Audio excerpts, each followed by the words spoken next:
Isaac. He is the instructor at Structural Elements, and he is also an instructor of natural movement. So I'm really excited to be interviewing him today and asking him all kinds of questions about what is natural movement and how's it different, to Western exercise. And we're just going to explore a whole bunch of topics around that. So welcome.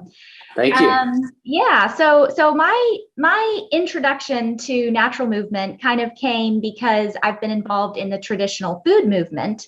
Mm-hmm. And as you start to learn that the traditional food ways are so much healthier than what our modern processed world is offering us, we begin to realize that it's the same thing in the movement world, that the traditional methods, the traditional ways are so much healthier than what we've come to with a very sedentary lifestyle and technology oriented. And so my introduction really came with Go Hockley, with her posture information about, traditional postures, and then also with Katie Bowman and what she talks about. But I know there's so much more to it. And that's what I'm excited to learn from you about today. Yeah, great. So tell us how you found natural movement. Like, what's your story, and why is it such a big part of your life?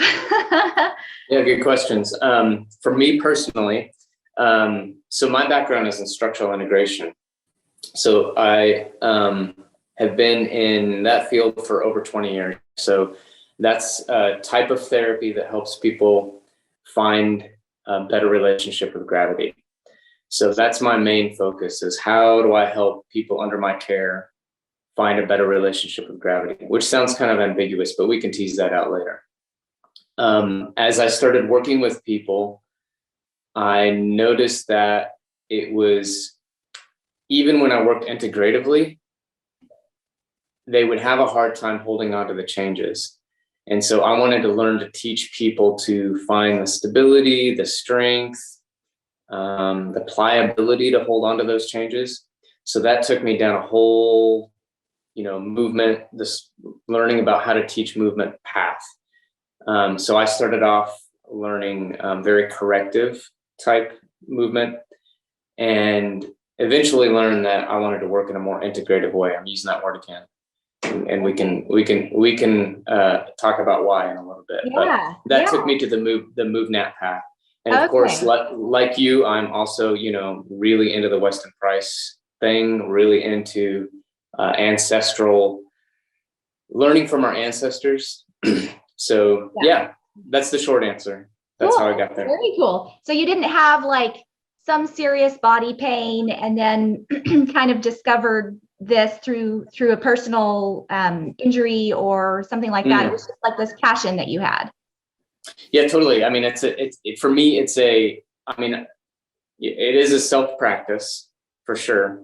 It was not inspired by some sort of, body pain or me working through something personally. It was, hey, how do I help the people that I'm working with find a better relationship with gravity? Wow, hold on to the changes that I'm making. Yeah. Yeah, very cool. Very cool.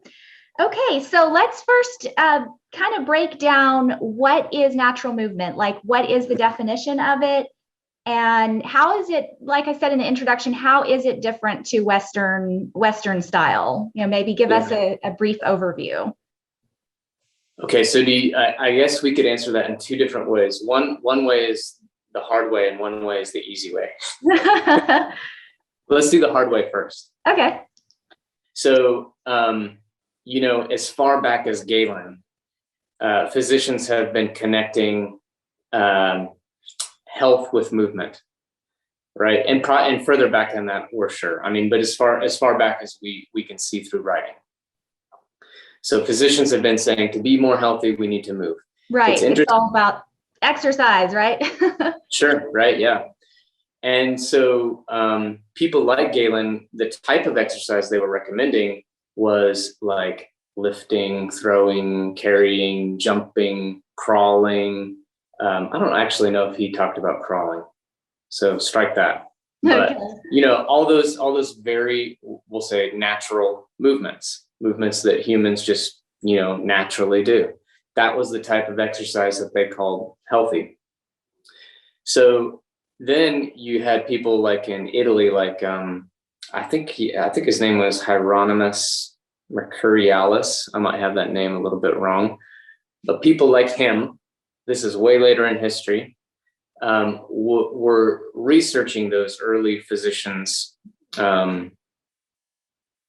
ideas about exercise, and they came up with this. Oh, okay, well, we need to get the people around us, the people under our care, to start training in these real basic ways, and that is healthy. So they were, again, proponents of jumping, climbing, throwing, all these real natural movements. So this is way before people were talking about weightlifting and, resistance training and that sort of thing. Of course, the Olympic Games played a lot in that. So right, that's a whole other thing.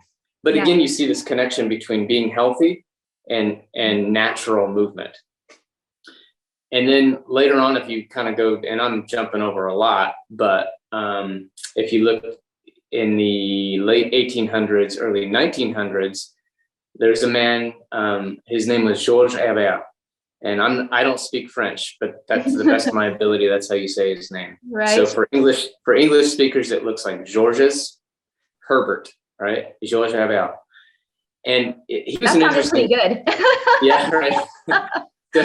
So he was a really interesting guy because he was a naval officer, and he traveled all over, and he started to realize that people in the Western world were not moving as well as people that he was seeing in more tribal situations. Yeah, right. Yeah, that were more connected to their ancestral roots. Mm-hmm. And actually, one thing, you look at his writings, and you look at the photos that are connected with his writings, and you see that these people that he was observing were like ripped.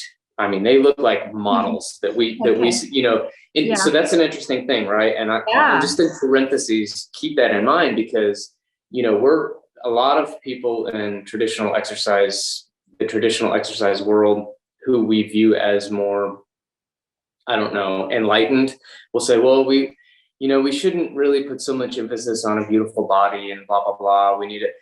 Oh, okay, but yeah, it's like most of us want to look good, right?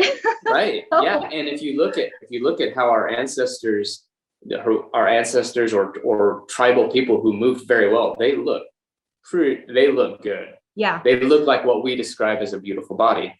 So just kind of hold on to that lightly. But yeah. So Georges Herbert was also, as a naval officer, he was involved in a couple events, one event in particular where he had to rescue a lot of people. A volcano they were rescuing people from a volcano. And he noticed that people were having a hard time running from danger, getting out of that, and they just weren't adept. But the people, his soldiers under his care, were doing really well with carrying people and that sort of thing. That's a really quick history about Georges Herbert, and there's a way more to that story. Yeah, I'm sure there's a lot more there that could be key takeaway. Yeah, the key takeaway is that he saw this missing link, right? He's like, well, we need to teach people to move in these natural ways in order to be useful. That was his thing. He wanted people to be useful. Yeah. So he's actually the grandfather of like parkour, ninja warrior, or is that what we call it? The ninja stuff, yes, right? Ninja warrior, yes. Yeah, right. So all that came from his work. Obstacle courses. Yeah. So when you look at his writings, he was interested in how people run, walk, throw, climb, carry, squatting. All of those natural human movements were what he wanted to codify. Okay. And teach. Right. Yeah. And the really interesting thing to me about his work is a lot of his students were women and children. Oh, yeah. Way back, right? Really interesting. So it wasn't this male-dominated, movement. Yeah. He was interested in teaching people, humanity, reconnect with their ability to move like humans should move in order to be useful. Okay, interesting. Yeah, because I think we've lost touch with just, I mean, even in the last 20 or 30 years, people aren't, they're not even hanging their own Christmas lights, it's right. like we're not doing things. We're not doing woodworking. We're not, even women that used to do sewing and crafts and gardening. It's like so much of that is not happening anymore. And so you're wondering, I've read somewhere that our grip strength is now down by like 20 or 30%. And so, it's interesting that we've lost a lot of that mobility, and hopefully this is a good way for us to gain that back. Totally. So, So actually to finish answering your question though, because, that was in the early 1900s, late 1800s. So more recently, people like Erwan Le Corre. So people your listeners who are interested in MovNat, that's a thread they could pick up on. Okay. Erwan Le Corre's work. How do you spell that last name? Le Corre, Lecorre. Okay. Erwan. Cool. So Erwan Le Corre developed the system called MovNat, MovNat. Yes. And he studied people like Georges Herrera, Mercurialis, all those guys, and also now in our modern world has codified the natural movement system. And actually, his system is incredible. Wow. So that's the modern that's really the only person I know of that is teaching natural movement as a system. Okay. In our practice, we are MovNat practitioners. Got you. We are certified in that method. Yeah, that's amazing. That's really wonderful. How would you say that like the environment, I know, plays a lot into natural movement, and there's really this emphasis on being out in nature. And I think that's, from my perspective, and I'm sort of new to all of this, but from my perspective, I think we're used to going to exercise in the gym, and we put on our big rubber shoes and we have on our spandex, and here we're, in this very sheltered environment, and there's not a lot of terrain difference. And so how does natural movement incorporate that natural environment, and how does it play into the health benefits? You lost me at big rubber shoes and spandex. Okay. I'm kidding. Yeah, I want to answer that, but I actually, before we answer that, I want to give you the simple answer to your first question. Because your first question involved the history of MovNat or natural movement, right? Mm-hmm. So here's the simple answer to that. Humans have always been moving naturally, and they've always intuitively understood that moving is healthy. Right? We just know that. Yeah. So natural movement is what we've always done. It's what you did as a baby. It's what you did as a toddler. It's what you did as a child. At some point, for some reason, maybe not you, a lot of us stopped playing. Yeah. No, I'm guilty. I'm guilty. Yeah. Right. So that is natural movement. Natural movement is, if we're just looking more, locally, we might go, well, I was born a natural mover, right? And then at some point I stopped. Why did I stop? I don't know. I have a lot of answers to that, but that is natural. The easy answer to what is natural movement. Yeah, that's how humans move. It's just how we move as we, without the constraints, I guess, as we, mature into whatever adulthood is supposed to look like, we lose that sense of just freedom and, playing on monkey bars and doing somersaults and doing cartwheels and all that fun stuff. Right. Yeah. And to me, that work is, it is play, but play has a huge purpose in our lives as humans. It's rehearsal for being useful. So when you start to look at play from the lens of rehearsal, then it's like, oh, well, it's not this it's not this thing that is wasted. I mean, it is, we need to play in order to be, there's a real purpose to it. For sure. So to Wow. answer that other question, you were talking about you were asking about how does a natural environment, Yeah. why is it better than the gym? Is that kind of Yeah. Right. summed Yeah, up? exactly. Yeah. Okay. And even So, and I'd like to get into how does a natural terrain impact, even like walking barefoot, how does that impact the muscles in our feet and the muscles in our legs? How is that better, for example, than like running on a treadmill or, mhm, but the mhm, broader question is just, yeah, what's the difference between working out in a gym versus being outside, mhm, yeah. Well, I mean, you can look at it from so many. I mean, as a Weston Price person, being around nature is better for your gut. Oh yeah. How Yeah. about we start there, right? Yeah. There's Natural killer tons of cells. Yeah, and there's tons of microbes that you're coming in contact with in nature. There's sunshine, which is structuring the water in our body, we think, right? I mean, there's And just so vitamin many. D, yeah. Yeah. Fresh air, hopefully, clean water, hopefully. Right. There's a ton of benefits just to our that part of our health if we want to Yeah. piece it out like that. Like even the forest bathing aspect of it, where they've done, Japanese have done studies and showing how it reduces stress and, Yep. it increases our natural killer cells, which is part of the, let me get this right, the innate immune system. I'm just learning about that now. But yeah, it's so important. Yeah, and I would add ... we think to Yeah. that. Yeah. So and intuitively we know it's really healthy to be outside. Yeah. As a whole. I mean, who would disagree with that? I don't know. Right. Yeah. I mean, and then of course, like you said, we think that we're benefited by the the relationship of the electrons in the earth to our body. So I mean, yeah.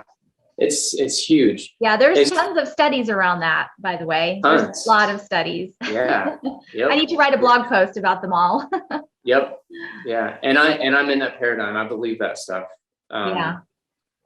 So anyway, yeah, there's that. But then as far as we could say pliability in a body, moving in a lot of different ways is better for your pliability. So pliability. We could talk about mindset pliability, but I'm talking about like fascial pliability. So you think about all the ways that people, when you go into a gym, and not to get too bogged down in the details of this type of movement, we should just say that generally, if we were looking at how humans move, they might move in a sagittal plane this way, they might move in a frontal plane this way, and they might move in a transverse plane this way, the Euclidean planes. Okay, that aside, if you go into a gym, what is the variety of movement that you see people doing? How many different Up up and down, right? Up and forth. That's right. And that's all in the sagittal plane, right? Everything's here. Okay, yeah, somebody may say, well, I see people doing this thing with the ball, they're doing this for their abs. That's in the transverse plane. Yeah. Okay, what else? Oh, well, they might put a band around their knees, and they might do these sidewalks from side to side. Okay, what else you got? Compare the variety of that movement to what people do in nature, right? Let's say you're on a path and that there is a tree that's fallen over the path, and then there's another branch sticking out, over here, and you need to get over, under, and maybe even around. I mean, maybe there's a cave you want to look into, or a rock you want to climb over, or maybe your friend hurt themselves and you need to pick them up and carry them out of, wherever you're playing. Right. Or they're injured, you need to carry them, to safety for wherever they need. Yeah. Sure, right. Or in a more playful sense, let's say you want to build a fort and you want to pick up a piece of timber and move it. Let's say you want to cross a stream and you need to pick up a big timber. My family's been in that case where you've got the stream, it's just rained and flooded, and you need to get across the stream, and the only way you can do it is move this really heavy log. That's right. Yeah. Yeah. Or let's say that you need to get across a stream and you need to jump from rock to rock. it's just a variety of movement that requires way more pliability in the body. And is because of that requirement, that's what you're training.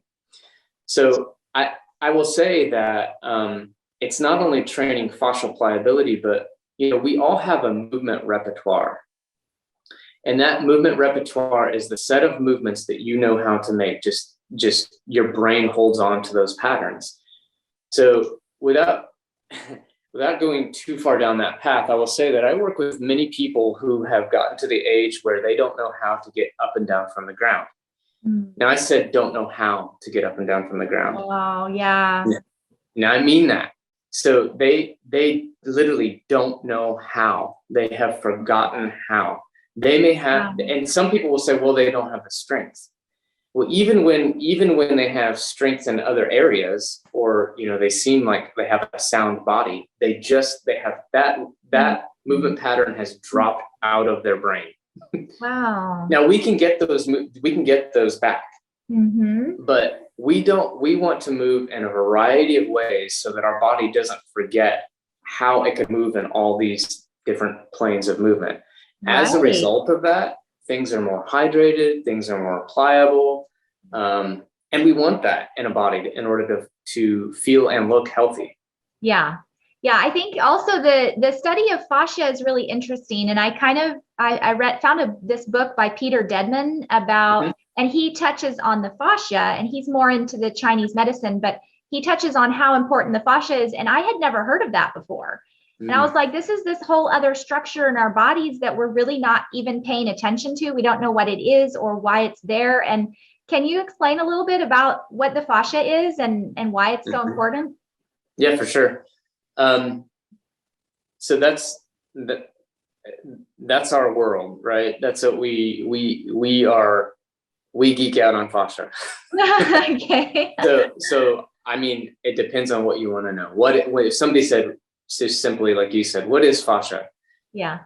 Well, I would say that in one sense, it's the immediate environment we think of every cell in your body. Wow. That's pervasive.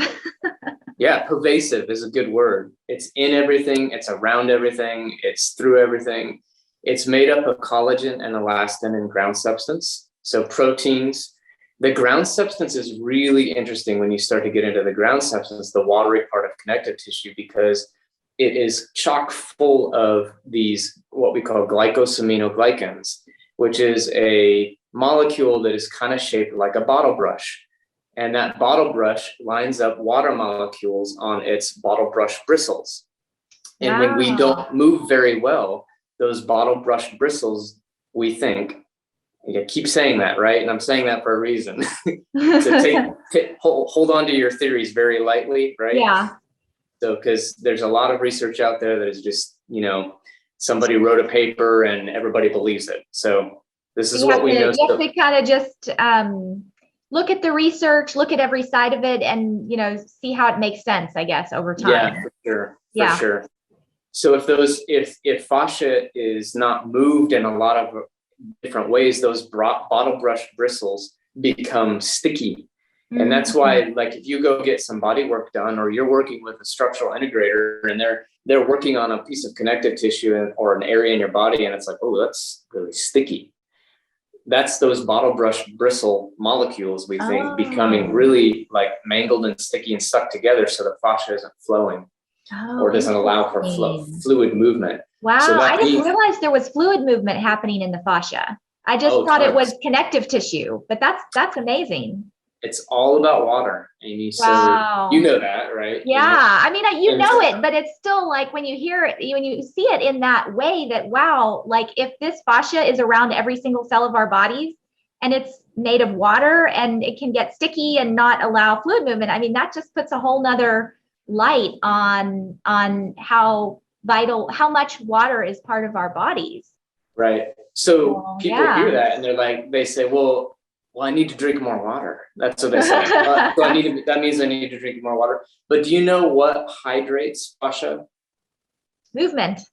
And it could be somebody else moving you, right, on the table. But it's even better if you can move yourself. because Right. fascia is highly, highly, highly innervated. And the crazy thing is, the main neuron that is innervating fascia has a fast track to areas in your brain that connect an emotional context to the health of the fascia. Wow. That means That, I'm gonna have to wrap my brain around that. well, it's kind of a simple thing on when you zoom out and look at this fact. You have a felt sense of movement. You have an interoceptive sense, right? And so training that is part of natural movement training. That's why, do you ever get through a workout and let's just kind of paint a picture here. Let's say that, like, you were in our MoveNet class recently, right? Right, yeah. Okay. So let's just say that, I don't know if it was, but let's just say it was a beautiful sunny evening and you were playing in the creek and you were learning these specific skills. And there were parts of your training with Zach at that time, I think, that maybe were really hard and challenging and maybe bumped you up into some sort of like, even like fear or safely. Yeah. Yeah. Okay. And maybe even you felt really tired at times, but you got through it. And let's say, and I don't know if he did this, but let's just say at the end of that playtime, you guys just sat in the grass and watched the sunset. And just imagine the feeling that you would have at that point. Not only do you feel good because you're in nature and you're watching the sunset, but you feel good because you moved your body. Right. Yes. That's those neurons in the connective tissue going, sending that message to that part of your brain that, yeah, I'm hydrated. I feel good. Oh, wow. That is fascinating. Because I thought it was all about endorphins. You exercise, you have endorphins, but maybe that's either part of it or I don't know, but that's totally a really interesting insight. The hormonal benefits are huge. Yeah. And there is, the endogenous endorphin system is definitely helped through natural movement. And that's another thing with natural movement training, because think about, from an ancestral standpoint, or let's just even say from a microbial standpoint, how important it is to have exposure to a big variety of diversity. Yeah. Diversity, right. Mm-hmm. So if you even look at the hormonal diversity, the hormonal bath that happens from good natural movement training. So think about the picture I just described. So fear, you're working really, really hard. So all of the hormones that are really testosterone, I don't know, all of the different hormones that your body is bathed in from working at that level. And then this sort of like endorphin bath that happens when you calm down and look at something, or squat and look at a leaf, or, take time to look at the clouds in the sky. That's all part of natural movement training. Does that not sound better than hanging out in the gym? That sounds like heaven. Yeah, right. Yeah. So there's myriad benefits, but the fascia is very benefited from moving in those variety vectors. That's why walking on the ground is so helpful. Mm-hmm. I mean, we think about the foot, the movements that the foot makes. And if we just, we don't have an anatomy background, we may think, okay, yes, the foot plantar flexes and dorsiflexes through motion, through the motion of walking. But man, there is a puzzle that there is a locking and unlocking that happens in foot mechanics. And if you're not moving in a variety of ways, that's not being trained in, and you will lose it. You will lose the map for it. Your foot will start to look, I don't know, I can't even make a comparison. I mean, it's just, your foot will look like your shoe. Right. Yeah.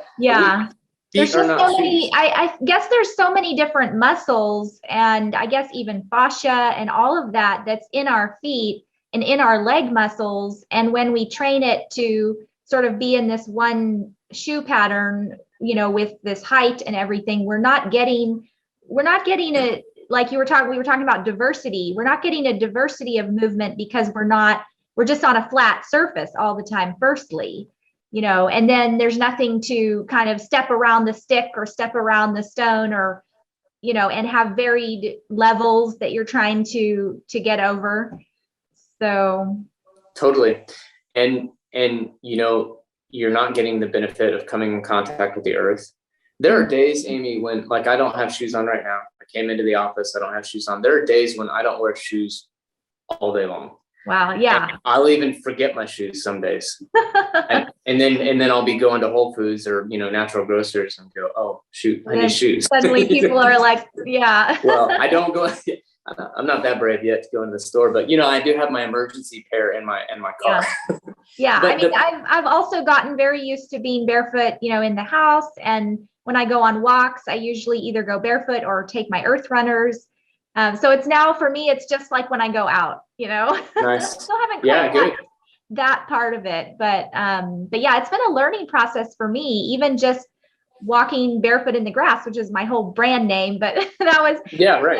That was more about just being like this wild, free kind of holistic wellness was my idea. I wasn't even thinking that much about barefoot walking when I made that brand, but I've learned how important it is and how healthy that is for our whole body, and even creating balance. Like I noticed in that class that I did with you, that because I had done a lot of barefoot walking, that I just had a lot more balance in general. I still wasn't able to do some of this stuff, but I did feel like I had a sense of balance that was really good. Yeah. And it's reconnecting you with things that you did as a child, the barefoot outside, right? And there's a responsibility that comes with that as an adult, because we need to take care of ourselves. So what I mean by that is, not everything on the ground feels good to our feet. True. So walking on an acorn, for example, may not feel good to somebody who's not used to. So I'm not used to it. I don't like stepping on. So we have to be patient with ourselves in natural movement training. And it takes time to build the adaptability to be able to handle something like that. Stamina, and also you come into contact with some really interesting sensations. And then in natural movement training, this is a big part of it. You may come in contact with sensations that are very strong, and immediately most people are going to go to pain. Like that hurts.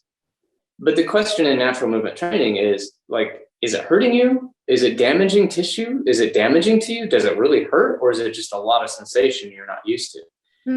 So I like that perspective. That's a different way of looking at how the struggle that we go through as we improve our bodies, Yeah. So you can't improve in those ways without engaging in barefoot walking or walking outside and not just on a flat surface. Way more information coming into your system from the ground than a treadmill. A treadmill is rehearsing some really, no, don't get me wrong. I do sometimes train on a treadmill for time, in order to work on my running time. It's a very convenient right way, exactly. but I run outside mostly. Yeah, that's good. That's really good. Okay, so I also wanted to bring up, have you heard of this guy, Frank Ferenik? You were asking me about that. Actually, he does sort of primal movement. Guy? Yes, the exuberant animal. And I was just curious if you had heard of him or what his theories were, how they were different or the same to. So the answer to your first question is I have heard of him. I have the book, as you can see, but I haven't read it yet. Okay, so I know. I just sort of touched on it in here, and I was looking at some of the exercises, and I was thinking, it's really sad because like my third grader, they have recess and they have playtime and they run around. But my fifth grader, she's at a point where they have like 15 minutes for lunch and no recess at all. And I'm thinking if we can just do what Katie Bowman says, which is like a movement stack. So I was looking here on page 59 where he talks about shaking, shake it up, kind of move your arms around, move your legs around, like just even if there were 2 or 3 exercises that even took 1 or 2 minutes just to get them up and moving, get their blood flowing, like you're saying, get that fascia lubricated, just something, I think that's a problem because so many kids, they're in sports, but they're not living that movement throughout the day. You're talking about in school specifically? Yeah, in schools, Yeah. but I mean, even in a person who's got a desk job, even like me, I'm a blogger and I'm on the computer all the time, you know, to just get up and do a few movements that Right. get things going. Yeah. It's a start. And yeah, I mean, shaking, jumping, I don't know specifically what, I'll look at that list of what he mentions. All of that is hydrating. All of it is good for your brain. Being still is important at times. You know, if we have a meditation practice, we need to be still. Maybe that's Right. Yeah. the type of meditation you do. But also, I think sometimes what being still can lead to is this sort of sensory motor amnesia. That's a term that Thomas Hanna used. He talked a lot about that. So sensory motor amnesia is when our body just forgets a piece of our corporealness because of injury, and we forget how to move it. And that kind of forgetting will happen when we sit a lot in one position. So if somebody sits with their hips flexed because they're sitting at a computer all day long, well, then their body is going to forget some things about hip extension. That's just how it works. Our bodies are really kind to us in many ways. It's like, oh, you want that? Okay, this is how I'm going to move, and this is how I'm going to shape your brain to move. That's what you want. That's the will you're exerting on yourself. So this is how I'm going to behave, and this is how I'm going to shape yourself. It's like Katie Bowman, you know, she talks a lot about visualizing the body like a piece of clay that's taking on that sort of shape.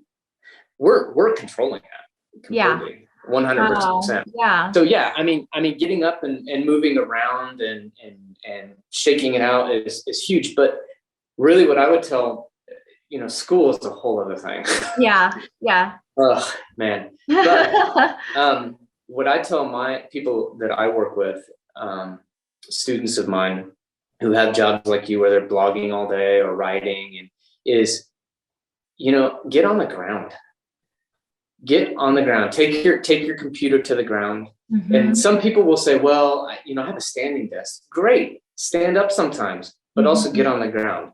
And they'll say, well, I work on a desktop. Well, there are desks out there that allow you to lower your desk all the way to a ground, sort of Japanese style. Yes. You know? So you can sit on the ground, and the ground gives you immediate feedback. Like you see me squirming around here. It's not because I'm not interested in our conversation. It's because I'm getting feedback from the ground, and it's telling me I need to move. You know, I'm uncomfortable in this position, and so I'm going to move in this other position. Yeah. And the cool thing about that is you end up, like, I saw this Instagram post, maybe it was last year.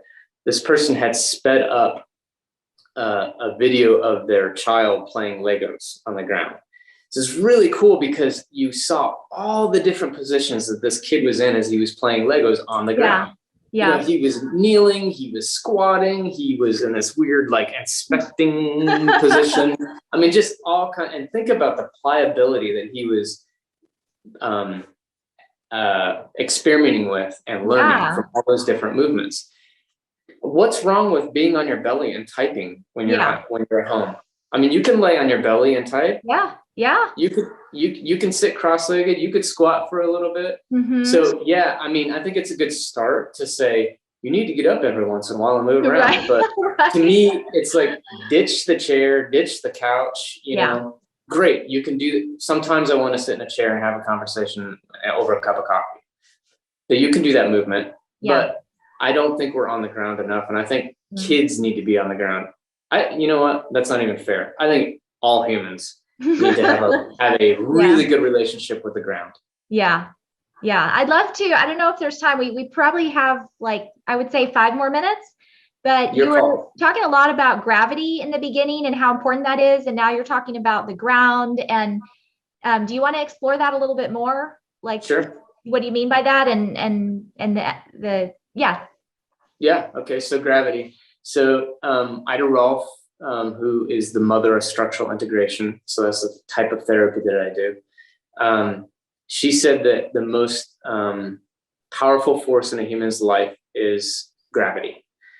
And so, yeah, I think that I agree with her. It's a very powerful force, and our bodies are always trying to figure out. And I don't like saying our bodies. It's the only way to really talk about it, because I don't like that separation between me and my body. Yeah, I am my body, right? Yeah. So I'm just using that as a way to talk about For this, sure. right? But so I am always trying to find a good relationship with gravity. So if my hips are too anteriorly tilted, or let's just say out of alignment with the center line of gravity that comes through me, I've got to make some compensation somewhere in order to be in harmony with that center line of gravity. Otherwise, I can't move. I can't exist, right? I will collapse, right? We are sort of this weird upside down. Like, I mean, think about how little your feet are and how broad your shoulders are compared to your feet, right? It's amazing that we can operate in gravity. And we can only do that because we know how to organize our major weights and spaces in gravity. And sometimes we have to make compensations in order to stay organized in gravity. So one of my teachers, Tom Myers, says when he looks at people in the mirror with them, when he's doing the therapy I'm talking about, he will say, there's much more going right with you than wrong. And the reason we say, and I say that too, and the reason we say that is because it's like, wow, you're upright. You may have some back pain, and we may see all these things out of alignment, but wow, you are upright and moving. That's a feat. Yeah. So, but you may be uncomfortable because your relationship with gravity is a struggle and it's taking a lot of energy. So, for example, when we train people in balancing on a narrow surface, so one of the things we do is teach people to balance on like a 2x4. I remember that. Practice, yeah. And I think we did some of that at the Weston Price conference. Yeah. Okay. So something that people realize shortly is that kind of work tires them out mentally, right? So you're like trying to put one foot in front of the other and balance on this narrow surface, which sounds really easy, but it is quite challenging. It takes a little bit more of a concentration to think about where your feet are going. Yeah.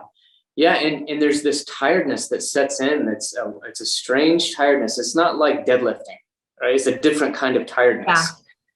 Yeah. And what that is our body trying to figure out, well, how do I like organize your hips and your rib cage and your shoulder girdle to have this relationship with gravity on this more narrow surface? So my point in bringing that up is that it tires us out when we have something that is not online with the center of gravity. All day long, we're having to figure out, our bodies, there's that separation again, are having to figure out, like, how do I bring this thing back online, or how do I operate in gravity with this thing that's really out of alignment?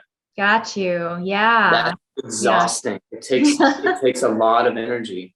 Yeah. So we are interested in helping people to come back into a better relationship with gravity. So that may mean, how does my rib cage relate to my hips? Or are my feet allowing me to move well by, totally going into pronation and totally going into supination as I move?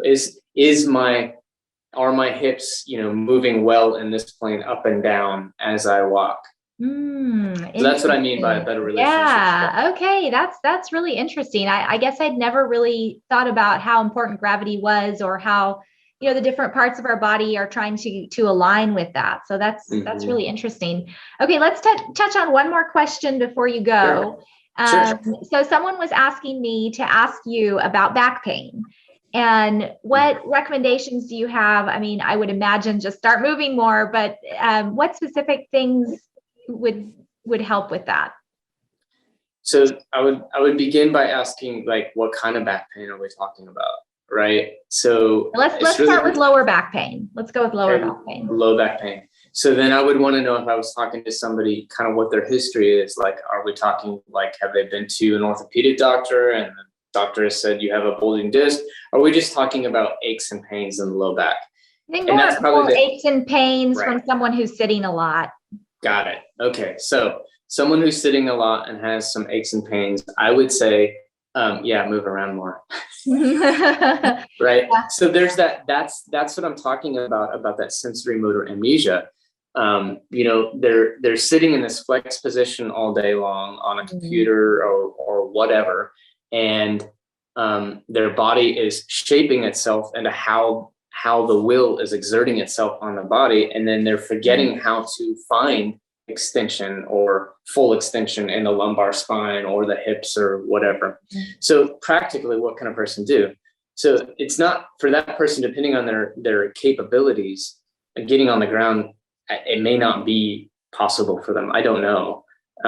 But I would say if you don't work on, or if you work on a device, I'm assuming this person's sitting at a desk all the time working on a device. Yeah. If you work on a device a lot, get it on the ground and experiment with whatever position you can be on. It won't be comfortable at first. And that's kind of the point, right? And move around, squirm around, work on your belly. And if it's, or don't work, just lie on the ground on your belly. Your belly, yeah. Yeah, or lie on your ground on the ground on your belly and cock a leg up out to the side. Or lie on the ground on your belly and cock a leg up to the side and up onto your elbows. I mean, these are things you saw your kids do when they were learning to crawl. Right. Yeah. Right. And walking our body back through that developmental movement is really good for fascial pliability and for a stiff back. Yeah. So I mean, there's so much. Right.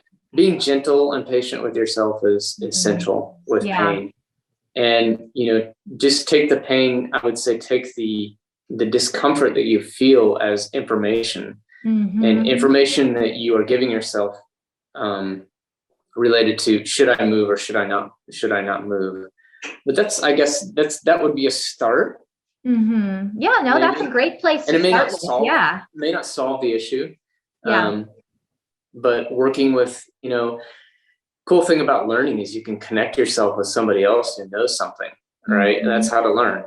Yes. And so find somebody who's an expert about that. A structural integrator, a MovNat practitioner. Non-biased. I think those are the people to connect to solve low back pain. Yeah. We work with people in horrendous amounts of pain and get them out of pain. Usually people come to us and they've been through the gauntlet. We call it the orthopedic gauntlet. And they're either contemplating surgery or coming out of surgery, and we solve pain. Wow, that's amazing. I say they solve the pain for themselves. But do you have any stories that maybe stand out to you of someone that's come through that really had quite a recovery? I'll tell you one story that jumps into my mind. In my mind, I don't even know if I have a mind, but I'll tell you one story that I'm thinking of right now that might help your listeners. So this client came in that I had worked with for many years. I'm telling this story to draw a contrast between the orthopedic world and our world. Got you. So he came in and he looked really depressed, and I said, what's going on? He said, well, I was remodeling my bathroom and I didn't have my work boots on, and I dropped my saw on my toe and it severed my extensor tendon from my big toe. And I was like, oh my goodness, I hadn't seen him for like a month. Okay. Well, did you go to the doctor? Yeah, he says there's nothing to be done. And I was like, what do you mean there's nothing to be done?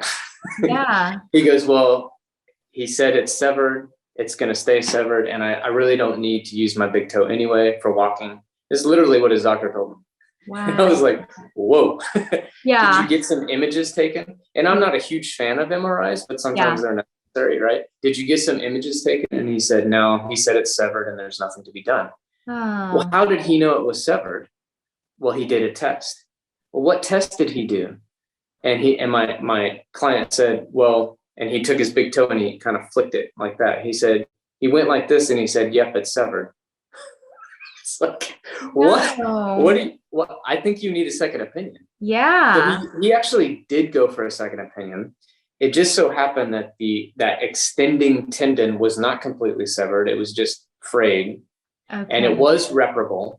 He did repair it, and then he had use of his toe. And then, of course, we had to do all of the work to restore the mobility to his toe. He has complete use of his foot now. It's fine. So my point in bringing that up is that, in answer to your question, is there a story that sticks out in my mind? Right. Is the orthopedic world is looking at things very mechanically, Mm-hmm. and it's the white coat thing. You see a doctor in a white coat, and you cannot outsource your health to a white coat. You must. Yeah, we see that time and time and time again, that Yes. they have a place and they're so important. There's a lot of things that are really important about it, but there's so many things that, they're trained in the pharmaceuticals, and they don't often go, they don't have the training in these other realms that are so critical and sort of underlying to our health. Yeah. And yeah, exactly. And so, I mean, that's your big toe. Own it.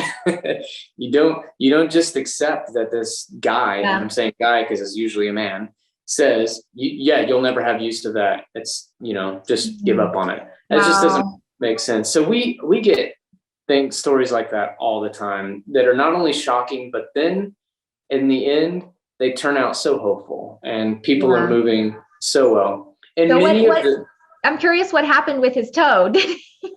He did have a surgery, which I believe was necessary to repair that tendon. Yeah. And he does have full use of it. In fact, he does a lot of natural movement training. He does not, this particular person doesn't do natural movement training with us. I wish he would. Yeah. But he does a lot of squatting. He's working on handstands now, which is not actually in the natural movement training world. Yeah. But yeah, he's moving well. Oh, that's exciting. Yeah. It's neat to know that our bodies can heal and recover, and they can do so much, and we just need to give our bodies the chance to do it. 100%. Yeah. Many people we work with, when we work with them, they come in and their movement repertoire is so small, right? They're only moving in these very small ways to get through their day. And then we start, working with their bodies and getting them more pliable. And then we start training them to move in a variety of ways. And you know what? I don't think I've ever trained anybody who doesn't say this thing. Most people say, I feel like a kid. Wow, that's when neat. We're training. Yeah. It's amazing. They'll say, I feel like I'm playing. Yeah. And that's the point. We are trying to reconnect people with their need for play. Yes. Yes. And it's a joy to see people move in those ways, and they smile. I was actually looking at pictures of our Weston Price conference. Callie had taken some pictures. Oh, yeah. And there was a picture of you on there. You had a smile on your face that entire time. Oh. At least in the pictures. Yeah. People enjoy playing. Yeah. It's fun. It's fun to jump around and dance around and yes. And actually our connective tissue is sensing that and sending messages to our brain or vice versa. And our bodies, we know we need that movement. Yeah, it's just intuitive there. And we need to really depend on that intuition, I think. Yeah, totally. For sure. Well, cool, Isaac. Well, this has been super fun, super interesting. And I think a lot of people are really going to enjoy this topic and everything you shared. And I learned so much. And I'm like, I need to start doing more. So I would advise people to don't idealize a discipline. Mm-hmm. If you idealize a discipline like MovNat or natural movement training, you can quickly lose inspiration. Mm-hmm. Because as soon as you bump into a limit, you might give up because you see other people moving in all these ways, and you hear about, oh wow, I want to do that. And just be patient with yourself and start small.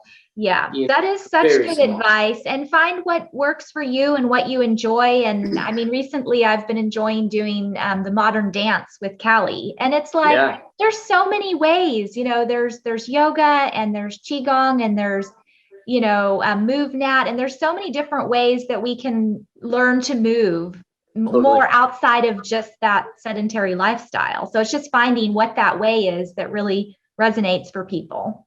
And Erwan LaCour's father used to tell him, you're capable of way more than you think you are.